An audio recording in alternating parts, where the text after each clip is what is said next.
साल हो गए हैं, बहुत सारे लोगों को विस्थापित भी नहीं कर पाई है, तो वो लोग उसी अवस्था में रह रहे हैं क्योंकि अभी उनके पास जब कंपनी जाएगी तब मुआवजा देगी, तब उनको विस्थापित करेगी, तब वो लोग वहाँ से हटेंगे। और जो आरएनआर पॉलिसी है, पहले तो आदमी को बसाया जाना चाहिए, उसके बाद उजाड़ना चाहिए। लेकिन आप देखिए बड़का गांव में ही सब जगह देखिए ना, हम तो देखे ही नहीं आज तक कि कहीं पे भी लोगों को बसाया जा रहा है उसके बाद उजाड़ा जा रहा है। तो आज बैठक हुआ है, तो हमने डीसी महोदया से कहा है कि जो भी बैठक में ये एनटीपीसी के लोग बोलते रहते हैं कि हमको जो केंद्र सरकार या कोयला मंत्रालय से जो हम लोग को चिट्ठी आता है हम लोग बस उस पर काम करते हैं, हम लोग को और कोई चीज़ से मतलब नहीं है। तो हमने बोला है कि जो लोगों का जो 20 सूत्री मांग है इस पर अपना कमेंट वो जमा करे कि क्या उनका कमेंट है उस पर। और जो हमारी तरफ से एक्सपर्ट, क्योंकि वो तो अपना नियम कानून ऐसा ऐसा उलझा देंगे कि आप सोचेंगे, और हमारा तो कुछ भी बोलेंगे तो डीसी मैडम भी सोचेगी कि हम तो मतलब एक्सपर्ट से सुनना एक अलग चीज़ होता है ना। तो हमने एक्सपर्ट को लेके हम लोग आए थे आज। तो एक्सपर्ट अपनी तरफ से सारा तर्क रख रहे थे, वो जवाब नहीं दे पा रहे थे कई चीज़ों का एनटीपीसी। और देखने से सभी जितने भी रैयत भी बैठे हुए थे सबको देख के लग रहा था कि गलत तो है एनटीपीसी। लेकिन फिर एनटीपीसी का कहना है कि हमारा जो भी है केंद्र सरकार का मामला है, वो जो हम लोग को आता है वो हम लोग वहाँ से सुनते हैं।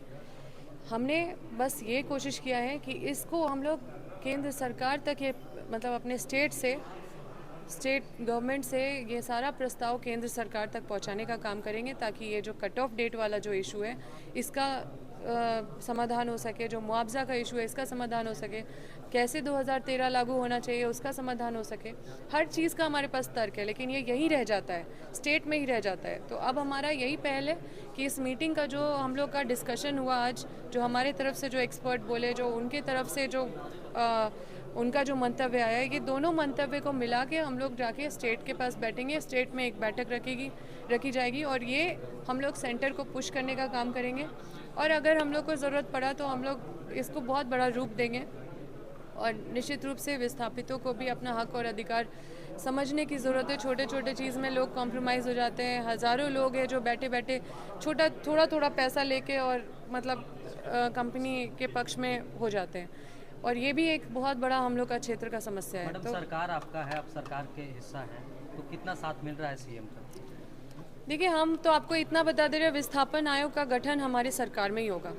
जो हम लोग मैक्सिमम जो करा सकते हैं सरकार से, ये हर हाल में होगा। अभी माननीय मुख्यमंत्री जी जब फिर से शपथ लिए तो हम उनको फिर से ये मुद्दा याद दिलाएं, और उन्होंने हमको बोला है कि विस्थापन आयोग का गठन हम लोग करवा के रहेंगे, ताकि इन लोगों को मॉनिटर करने वाला कोई हो। इनकी मनमानी तो इतनी है कि यहाँ पे डिस्ट्रिक्ट एडमिनिस्ट्रेशन भी क्या करेगा। डिस्ट्रिक्ट एडमिनिस्ट्रेशन के पास आके ये लोग अपना बोलते हैं, हम लोग को कोल सेक्रेटरी का कॉल आ गया, कभी डीसी मैडम को ही कोल सेक्रेटरी कॉल कर देते हैं कि जितना आप परेशान मत कीजिए, या जो भी है सेंटर से कॉल आता है पदाधिकारी को। सेंट्रलाइज डायरेक्शन के हिसाब से एनटीपीसी और जिला प्रशासन। ऑब्वियसली ये तो कोयला है ना, कोयला मंत्रालय से चलता है ये सब चीज़ें। तो लेकिन ये लोग भी दिग्भ्रमित करने का कोशिश करते हैं कि अरे यहाँ पे राज्य सरकार आप तैयार तो होइए। राज्य सरकार तो हर चीज़ के लिए तैयार है। आपको क्या राज्य सरकार से कोई आदेश निर्देश का ज़रूरत है?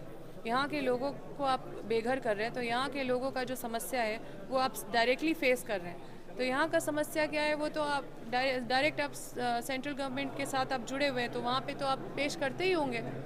तो वहाँ पे क्यों नहीं सुना जा रहा है? क्या राज्य सरकार क्या बोल रही है कि यहाँ के लोगों को हक और अधिकार मत दो?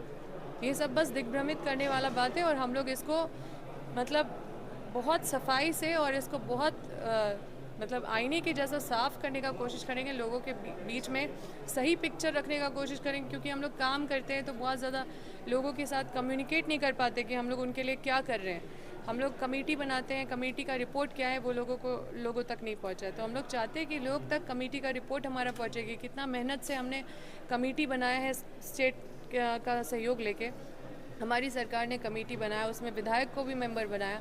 हम लोग कमेटी का रिपोर्ट भी फाइनल किए कि 2013 यहाँ लागू होना चाहिए, लेकिन उसमें एनटीपीसी साइन नहीं किया और उस समय के जो डीसी थे वो भी साइन नहीं किए।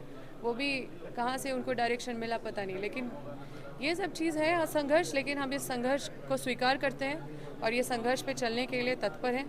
है बहुत बड़ी चुनौती है, लेकिन ये बहुत बड़ा लड़ाई है मेरा, इसको हम अंजाम तक पहुँच। 20 जून को हम लोगों ने एक बैठक की थी। हमारे जो विस्थापित लोग हैं एनटीपीसी के, जो अलग अलग प्रोजेक्ट्स हैं, माननीय विधायक महोदया भी उपस्थित थी और हमारे पदाधिकारी भी उपस्थित थे, एनटीपीसी के सभी अधिकारी थे। जो मुआवजे को लेकर अक्सर एक कंसर्न रेज़ किया जाता है विस्थापितों को के द्वारा कि कौन सा एक्ट लागू होना चाहिए, 2013 का एक्ट लागू होगा या सीबीए एक्ट लागू होगा, उससे संबंधित क्लैरिफिकेशन के लिए आज हम लोग फिर से बैठे थे। एक एक्सपर्ट को भी बुलाया गया था जिन्होंने कुछ बिंदु रेज़ किए हैं, एनटीपीसी ने कुछ बिंदु रेज़ किए हैं, क्योंकि ये मुद्दा एक पॉलिसी लेवल मैटर है, एक निर्णयात्मक इसमें निर्णय लेना है जो कि राज्य सरकार के माध्यम से और केंद्र सरकार तक इसकी बात हमें रखनी है। तो हम लोग उचित माध्यम के द्वारा थ्रू द राइट फोरम हम लोग ये प्रयास करेंगे कि हम लोग रैयतों के जो भी कंसर्न्स हैं उसको हम लोग सही प्लेटफॉर्म तक ले जाएं, ताकि जो भी उनके हित में है और जो भी नियमानुसार है वो उस पर हम लोग आगे कार्रवाई कर सकें। N4 News Bharat